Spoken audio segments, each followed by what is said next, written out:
Selamat sore, bersama saya Sandy Sopakua. Jumpa lagi kita pada KPA Online Tamrin, masih dengan bacaan Kisah Pengharapan bagian ke-38 yang ditulis oleh Ellen G. White. Mari sama-sama kita ikuti lanjutannya, namun sebelumnya mari sama-sama kita berdoa. Bapa kami di sorga, terima kasih Bapa atas berkat-Mu hingga sampai pada hari ini. Sekarang kembali lagi kita akan mempelajari tentang firman-Mu ya Bapa. Berkatilah agar firman ini dapat membuat kami lebih dekat lagi kepadamu ya Bapa. Terima kasih Bapa sudah mendengar dan menjawab doa kami. Dalam nama Yesus sama penebus kami, amin.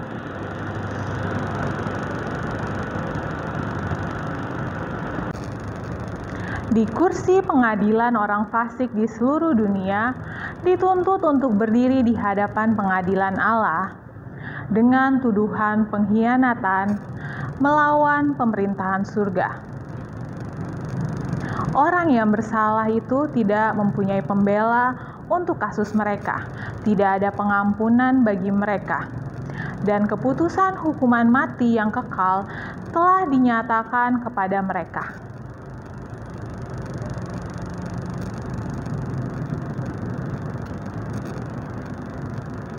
Sekarang sudah nyata kepada semua orang bahwa upah dosa bukanlah kebebasan yang agung dan hidup kekal, melainkan perhambaan, kebinasaan, dan kematian. Orang fasik melihat apa yang telah hilang oleh karena kehidupan pemberontakan mereka. Mereka memandang rendah kemuliaan kekal yang tak terkira harganya ketika ditawarkan kepada mereka. Tetapi mereka betapa mereka menginginkan semua ini. Jerit jiwa yang hilang itu. Saya sebenarnya bisa mendapatkannya, tetapi saya memilih untuk menjauhkan hal-hal itu dari saya. Oh, betapa menyedihkan. Saya telah menukar kedamaian, kebahagiaan, dan kehormatan dengan kesengsaraan, kehinaan, dan keputusasaan. Semua menyetujui bahwa tindakan pengeluaran mereka dari surga adalah adil. Melalui kehidupan, mereka menyatakan, "Kami tidak mau Yesus ini memerintah kami." Orang fasik itu terpesona memandang penobatan Anak Allah. Mereka menyaksikan tangannya memegang dua loh batu hukum ilahi, undang-undang yang telah mereka rendahkan dan yang mereka langgar. Mereka menyaksikan luapan kekaguman, sukacita, dan pemujaan dari orang yang diselamatkan, dan ketika alunan lagu terdengar sampai keluar kota itu, mereka semua dengan satu suara berseru, "Besar dan ajaib segala pekerjaan-Mu ya Tuhan, Allah yang Maha Kuasa. Adil dan benar segala jalan-Mu, ya Raja segala bangsa." Wahyu 15 ayat 3. Dan dengan sujud, mereka menyembah Putra Kehidupan. Kematian kedua. Setan seolah-olah merasa lumpuh ketika menyaksikan kemuliaan dan kebesaran Kristus. Dia yang dahulu pernah menaungi kerup, mengingat kembali pengaruhnya malaikat yang bersinar. Putra Fajar betapa berubah, betapa hina. Setan menyadari bahwa pemberontakannya yang telah menjadikan dia tidak layak bagi surga. Dia celah menggunakan seluruh kekuatannya untuk melawan Allah, sehingga kesucian, kedamaian, dan keharmonisan surga menjadi siksaan yang paling berat bagi dia. Tuduhan-tuduhannya yang melawan kemuliaan dan keadilan Allah sekarang dibungkam. Celaan yang dia tuduhkan dan dia tujukan kepada Yahweh sekarang ditimpakan kepadanya, dan sekarang setan tertunduk dan mengakui keadilan hukumannya.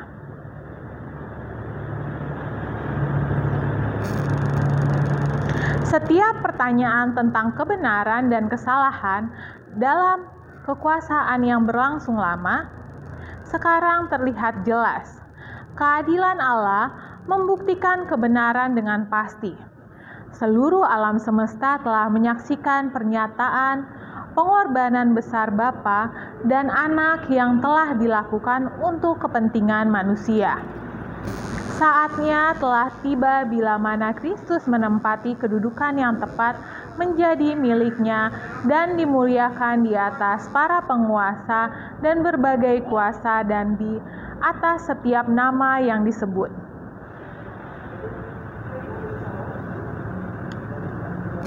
Walaupun setan telah didesak untuk mengakui keadilan Allah dan tunduk kepada kekuasaan tertinggi Kristus, tabiatnya tetap tidak berubah. Roh pemberontakan seperti sungai yang deras timbul lagi. Dipenuhi perasaan yang bergolak, dia bertekad tidak akan menyerah dalam perukaan besar itu. Waktunya telah tiba untuk pertempuran terakhir, yaitu nekat melawan Raja Surga. Dia dengan segera datang kepada rakyatnya dan berusaha mempengaruhi mereka dengan kemarahannya dan membangkitkan mereka untuk segera berperang. Tetapi dari semua yang berjuta-juta, yang tidak terhitung banyaknya, yang telah dibujuk untuk memberontak, sekarang tidak seorang pun mengakui supremasinya. Kekuasaannya telah berakhir. Orang fasik dipenuhi kebencian yang sama kepada Allah yang mengilhami setan. Tetapi mereka melihat bahwa mereka tidak punya harapan, bahwa mereka tidak dapat menang melawan Yahweh. Mereka marah kepada setan dan orang yang menjadi perwakilannya dalam penipuan. Dengan kemarahan yang amat sangat, mereka berbalik kepada mereka yang menjadi penipu, dan sejak itu diikuti dengan pertempuran di seluruh alam semesta. Telah terbukti perkataan Nabi, sebab Tuhan murka atas segala bangsa dan hatinya panas atas segenap tentara mereka. Ia telah memutuskan mereka untuk ditumpas dengan menyerahkan mereka untuk dibantai. Yesaya 34 ayat 2. Ia menghujani orang-orang fasik dengan arang berapi dan belerang. Angin yang menghanguskan itulah isi piala mereka. Mazmur 16 ayat 6. Api turun dari Allah, dari surga. Bumi terbelah, senjata-senjata yang tersembunyi di dalam diangkat keluar. Nyala api yang menghanguskan tersembur keluar dari jurang-jurang yang menganga. Batu-batu karang terbakar. Bahwa sesungguhnya hari itu datang, menyala seperti perapian, maka semua orang gegabah dan setiap orang yang berbuat fasik akan menjadi seperti jerami dan terbakar di hari yang datang itu. Firman Tuhan semesta alam sampai tidak ditinggalkan akar dan cabang mereka. Maleakhi 4 ayat 1. Unsur-unsur dunia akan hangus dalam nyala api, dan bumi dan segala yang ada di atasnya akan hilang lenyap. 2 Petrus 3 ayat 10. Permukaan bumi nampak sebagai gumpalan-gumpalan yang meleleh. Suatu danau api yang luas itulah waktu penghukuman dan kemusnahan orang fasik, sebab Tuhan mendatangkan hari pembalasan dan tahun pengganjaran karena perkara Zion. Yesaya 34 ayat 8. Orang fasik menerima ganjarannya di dunia ini. Mereka akan terbakar oleh hari yang datang itu. Firman Tuhan semesta alam. Maleakhi 4 ayat 1. Sebagian dibinasakan dalam waktu seketika, sementara yang lain akan menderita beberapa hari. Semuanya dihukum menurut perbuatan mereka. Setan dibuat menderita bukan hanya karena pemberontakan, tetapi karena semua dosa yang dilakukan oleh umat Allah yang disebabkan oleh dirinya.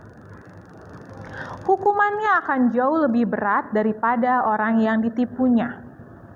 Setelah semua yang telah jatuh oleh karena penipuannya binasa, dia masih hidup dan terus menderita.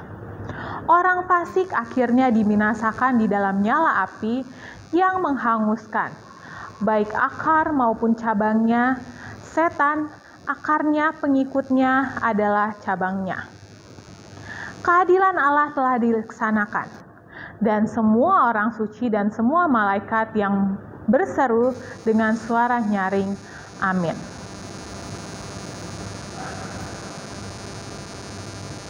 Sementara bumi dibungkus nyala api murka Allah, orang benar hidup dengan aman di kota suci. Bagi mereka yang mendapat bagian dalam kebangkitan pertama, kematian yang kedua tidak berkuasa lagi. Wahyu 20 ayat 6. Sementara orang fasik, dia adalah api yang menghanguskan, tetapi dia kepada umatnya adalah matahari dan perisai. Mazmur 84 ayat 12. Demikianlah pembahasan kita pada sore hari ini. Mari sama-sama kita berdoa. Bapa kami di surga, terima kasih Bapa atas berkat-Mu hingga sampai pada hari ini. Tadi kami sudah mendengar dan mempelajari sebagian dari firman-Mu ya Bapa. Berkatilah dengan firman ini membuat kami lebih dekat sehingga kami seturut dengan kehendak-Mu ya Bapa. Terima kasih Bapa sudah mendengar dan menjawab doa kami. Dalam nama Yesus Selamat dan Penebus kami, amin. Sampai jumpa minggu depan, Tuhan memberkati.